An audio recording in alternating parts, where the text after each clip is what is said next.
Welcome back, everybody. This is my recommendation for Grapple Dog, a game released in 2022 by Medallion Games. What you have here is a very fun, quick, and unique platformer where, as the name suggests, you use a grappling hook for your traversal. It's worth mentioning that this game, while it is regularly $17.50 Canadian, it goes on sale every 3 months or so for less than $5. That's how I ended up picking it up. And I suspect that's because it just got a sequel released last year called Grapple Dog's Cosmic Canines. Haven't played that one, but what I played and experienced in this title does have me looking forward to experiencing the sequel. So, this one overall, I have it somewhere between a 7 and an 8 out of 10. And I'm just going to round it up to an 8, so there you go. It's an 8 out of 10 game. I spent 9 hours playing it, and I got most of the achievements on Steam unlocked for it. The sound and the music were fine. I thought the sounds were better than the music, and the music was just there. Kind of groovy, catchy tunes in the background, but nothing that I'd really care to listen to again. The visuals and the graphics, well, what you see is what you get. It's done in this bright, vivid cartoon style, and I thought it suited the game, and the movement was really clearly defined on screen because of the visual style, so it was fine as well. What really is worth talking about this game, of course, is the gameplay. And I would say that the gameplay was usually good to great, sometimes excellent, but certainly never bad. So fun experience all throughout. There were times that it dragged on a little bit, and I will detail that as I break down the gameplay and explain to you the different levels that are presented. The first playthrough of any level is going to be like a collectathon, but the ultimate goal is to make it to the end of the stage. There are a ton of oranges for you to find scattered throughout, and then the more valuable collectible is this purple gem. Now, I'm going to share a tip with you guys that was not explained to me at any point while I was playing the game.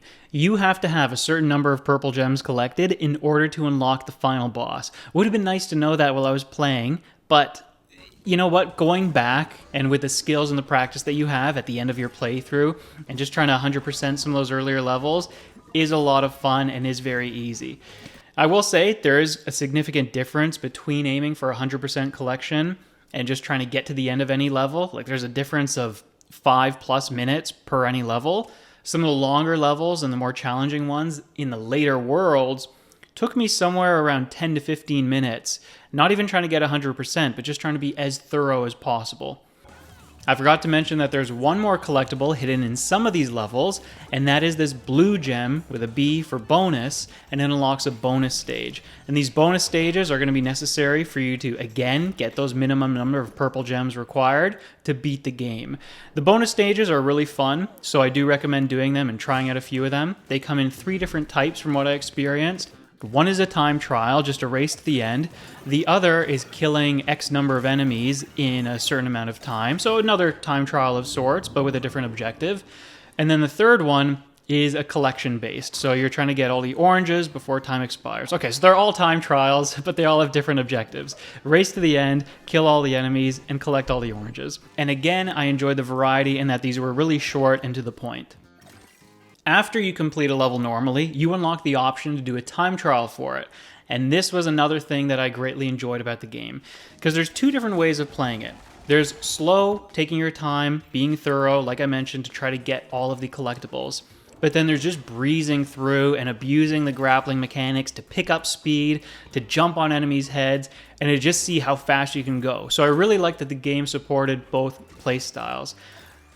One of the reasons why I really wanted to do this review is to highlight the level design. I think that that is one of the strongest elements in this game. So these levels, they encourage exploration, and I feel like the designers did a really good job of including different directions of movement, climbing and going upwards, swimming and going down, and of course the really fast side-to-side stuff. Typically, it's not too hard to find the secrets in some of the extra areas in these levels. If you just pay close attention, you can notice when there are some seams in the foreground, little seams in the obstructions, and it usually indicates that there's a hidden area. So just walk up to that block that seems to have a seam, and then you can go behind it and get some of those little oranges. Or use your grappling hook and fling yourself upward when you come to a clearing, because there might be a little platform above you, or there's going to be this blue floating object, which you can also latch onto, and it will propel you upward or off to the side for more exploration. As you're collecting the gems in each level, you're going to notice that they fill in one of 5 slots. And so let's say I've collected gems number 1 and number 2. and then I collect gem 4. Okay, clearly I missed the third one, so it's up to me now. Do I want to try to beat the level, or is it worth spending my time going backwards? There's also checkpoints. If you come across a checkpoint, and let's say you lose all your lives or all your health for that level, then that's where you're going to respawn. Anything that you collected before the checkpoint will be maintained. Anything collected afterwards, you're going to lose when you die. So you're going to be weighing all these things in your head when it comes to going for this 100% completion of any level. Now I want to say a few words about the movement. Surprisingly, this is what people complain the most about in their negative Steam reviews, but I actually liked the movement. I thought it felt really good and fluid for the most part. So the way it works is when your grappling hook is fixed on anything, you can retract it or you can extend it. Of course, a shorter grappling hook isn't going to give you the speed, isn't going to give you the distance when you jump, so you want to extend it as far as you can. Now, I will admit, there were a couple of things that weren't entirely intuitive, but once you get a feel for them, I feel like you should be able to duplicate them and then master those techniques. One of them is trying to get maximum height for your jump. Even now, I'm a little foggy on how exactly I was doing it, but if I recall correctly, it was when I was higher than I expected on my swing. And then for going left and right as quickly as possible, it's a little bit earlier in the swing that you might think. I want to wrap up this video by returning the collectibles like I said I would, and by thinking out loud and just wondering, could this game be made any better? So with the collectibles, again, you've got the oranges, you got the purple gems. The purple gems unlock future stages, and I've already told you that it's a big surprise at the end of the game where you need even more to get the final boss. The oranges tie into this gem system really neatly. So, as you're playing the levels, the oranges are like coins in a Mario game. They're everywhere and they're along your main path. And the purple gems, they require a little more advanced platforming. They're tucked away a little further in the level and you have to explore and search for them. You've got 2 different degrees of difficulty. Now at the end of every level, you're going to have a tally on screen showing you everything that you got. And the oranges here have 2 different threshold markers. And meeting both of those requirements will get you purple gems. So that's great. If you're a little bit worse at the game, if you can't go out of your way to get all the purple gems, well, at least by collecting enough of the easier oranges, you can get a couple of purple gems that way. It's very cleverly designed, and it honestly makes me wonder why we haven't seen more systems like this implemented in other platformers. Speaking of other platformers, I'm going to compare this to Super Mario Bros. 3 just for a moment. Now that is one of my favorite games of all time, and I just recently replayed it around the same time that I beat this, so they're both kind of fresh in my head. And Super Mario Bros. 3 has always been like a 10 out of 10, sometimes a 9 out of 10 when I get really annoyed with the enemies and with some cheap deaths.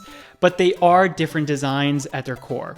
In Mario, you have a plain character, and the levels are designed around collecting these power-ups. That's how you explore, that's how you get past certain difficult enemies. In Grapple Dog, it's like you already have the raccoon suit. You already have this permanent enhancement that greatly affects your movement abilities. So you can't think of them entirely the same way, but I have to wonder if there is a little bit of potential there for power-ups. So in this game, they're not present. You don't have any power-ups throughout the levels. And I wonder if they can be safely implemented so that they can complement your grappling rather than take away with it. That's one of the things I'm looking forward to seeing in the Grapple Dog sequel.